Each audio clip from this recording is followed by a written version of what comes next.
और इस वक्त की अहम खबर आपको बता दें, उत्तर प्रदेश के हाथरस जिले में गैंगरेप और मारपीट की शिकार लड़की की मौत हो गई है। पीड़िता की मौत दिल्ली के सफदरजंग अस्पताल में हुई है। कल काफी ज्यादा तबीयत बिगड़ गई थी, जिसके बाद पीड़िता को अलीगढ़ मेडिकल कॉलेज से दिल्ली लाया गया था। यहां पर ये बता दें कि अनुसूचित जाति की इस लड़की के साथ 24 सितंबर को हैवानियत बरती गई थी और जो चारों आरोपी हैं वो पुलिस की गिरफ्त में हैं। यहां तक कि रीढ़ की हड्डी तोड़ दी गई थी, जीभ काट दी गई थी।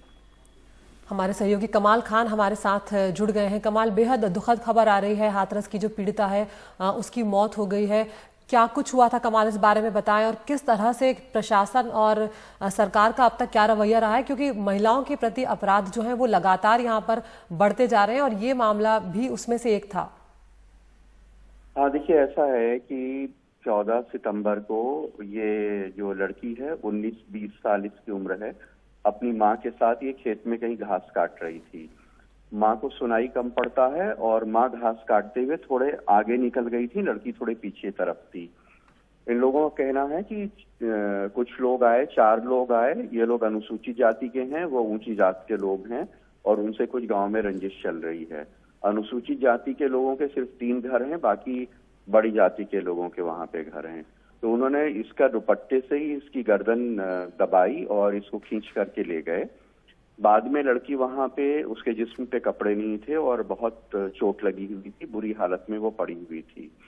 और लड़की को जब थोड़ा होश आया तो उसने एक नाम बताया था, पुलिस ने उसको फौरन गिरफ्तार कर लिया था। बाद में जब उसकी तबीयत थोड़ी बेहतर हुई तो उसने बताया कि 4 लोगों के नाम बताए और बताया कि उन्होंने इसके साथ गैंगरेप किया है और उसके बाद इसको मारा पीटा है। उसकी गर्दन की हड्डी टूटी हुई थी, उसकी रीढ़ की हड्डी जो गर्दन तक आती है वो टूट गई थी। मल्टीपल फ्रैक्चर थे उसके जिस्म में, उसको सांस लेने में बहुत दुश्वारी हो रही थी और बहुत बुरी हालत थी वहां पे। तो हाथरस से उसको अलीगढ़ के जवाहरलाल नेहरू मेडिकल कॉलेज में भेजा गया था और वहां हालत बिगड़ने पे इसको कल वेंटिलेटर के साथ सफदरजंग अस्पताल में भर्ती किया गया था, जहां 5 बजे उसकी मौत हो गई है। जी, बहुत दर्दनाक ये घटना है। कमाल, यहाँ पर क्या ऐसा भी था कि जो पीड़ित परिवार है उसको किसी तरह की धमकियां दी जा रही थी? नहीं, उनका पहले से झगड़ा था, कुछ लोगों से रंजिश चल रही थी और उसी सिलसिले में ये 4 लोग जो थे उन्होंने उसके साथ रेप किया और उसको मारा। पुलिस ने उन 4 लोगों को गिरफ्तार करके जेल भेज दिया है। उनके ऊपर पहले अटेम्प्ट टू मर्डर, रेप और अनुसूचित जाति जनजाति अधिनियम में मुकदमे कायम हुए थे, जो मुकदमे अब ऑटोमेटिकली उसकी मौत होने के बाद वो हत्या के मुकदमे में तब्दील हो जाएंगे। जी कमाल, लेकिन सवाल कई उठते हैं, ये इस तरह की घटनाएं कोई पहली नहीं है और हमारे देश के किसी एक राज्य में नहीं हो रहा है ऐसा।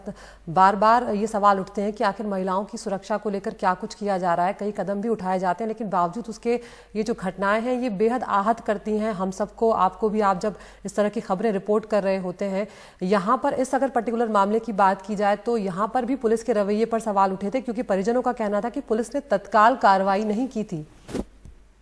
दरअसल पुलिस का ये कहना है कि पहले जो 14 तारीख को लड़की की मां ने बयान दिया था वो एक शख्स के बारे में कहा था कि उसने मारा, उन्होंने रेप का आरोप नहीं लगाया था। लड़की के भाई ने भी जो बयान दिया था 14 तारीख को, वो एक शख्स के बारे में कहा था मारा। अब चूंकि ये लोग मौके पे थे नहीं और लड़की की हालत ऐसी नहीं थी कि वो बोल पाए, लड़की ने भी शुरू में जो थोड़ा बहुत बोल पाई थी, एक लड़के का नाम लिया था। जब बाद में उसको थोड़ा होश आया है, उसने 4 लोगों का नाम लिया और गैंगरेप बताया है। तो जिस दिन लड़की ने गैंगरेप की बात कही है, उसके बाद वो 4 लोग नामजद करके अरेस्ट किए गए हैं, क्योंकि शुरू में घर वालों को भी पता नहीं था कि दरअसल हुआ क्या है। तो उन्होंने सिर्फ एक शख्स का नाम लिया था कि उन्होंने मारा है, उनसे रंजिश चल रही है। एक शख्स गिरफ्तार किया गया था, लेकिन बाद में पुलिस ने 4 को गिरफ्तार करके भेजा है। जब लड़की ने होश आने के बाद 4 लोगों का नाम लिया है और बताया है कि उन्होंने रेप किया।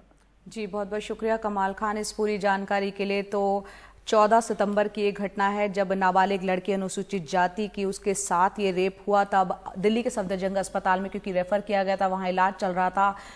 अब जो है सुबह 5 बजे, जैसा कि हमारे सहयोगी बता रहे हैं कमाल खान, उस लड़की की मौत हो गई है। जो 4 आरोपी हैं गिरफ्तार, जो धाराएं पहले लगी थी अब वो हत्या की धाराओं में तब्दील हो जाएगी।